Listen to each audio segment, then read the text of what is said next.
turaca muri Tanzania hariya gato Fridolin ihiganwa rirabandanya ukuri kwamye bageze ku ndwi ya kabiri. Muri Tanzania bari bageze ku ndwi igira kabiri yaranzwe no kuba Simba titwaye neza ariko mukeba naho kitwara neza bitandukanye n'indwi iheze aho Yanga titwaye neza ariko Simba kitwara neza nuko muri rusange ku munsi wa gatano equipe yitwa Gwambina yanganaje ubusa ku busa na Kagera Sugar, Azam itsinda Coastal Union ibitsindo bibiri ku busa. Mugiye ku munsi wa gatandatu JKT Tanzania yatsinzwe na Dodoma Jiji ibitsindo bibiri ku busa. Mtibwa Sugar inganya kimwe kuri kimwe na Simba. Bitayoroye kuko Simba no mu kugombora yabaye mu rugombore. Iyi Mtibwa Sugar ntisanzwe ifashwa na gwa Ruganda rukora isukari kandi na hafi. Mtibwa Sugar burya so mu muto.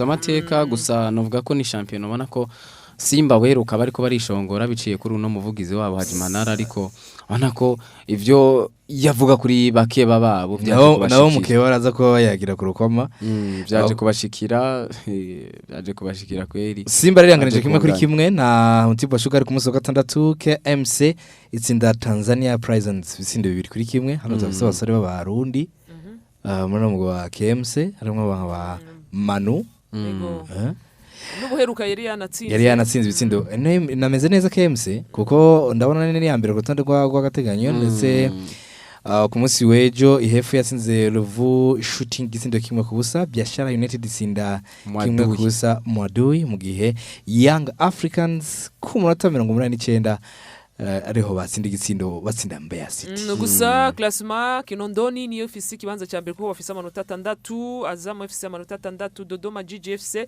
amanota 6, Simba Sport Club amanota 4. Urumva ko mu nkino zibiri bamaze ko batsinda rumwe bakanganya rundi. Biashara Mara bafise amanota 3 mu rukino rumwe bamaze ko bakina na Mungo naho nyene ifise mwa barundi ariko na Mungo ifise match no munsi bazawukina na Police Tanzania. Urumva ko na Mungo nivyo bafise urukino rumwe kandi baranarutse sinze n'igitsindo kimwe bazigamije. Mtibwa Sugar tuko turayivuga ku mwanya w'umunani. Young Africans bamaze ko batkina urukino rumwe baranarunganya urumva yuko bakiriko Young bafise amanota 4. Young Africans bafise amanota 4.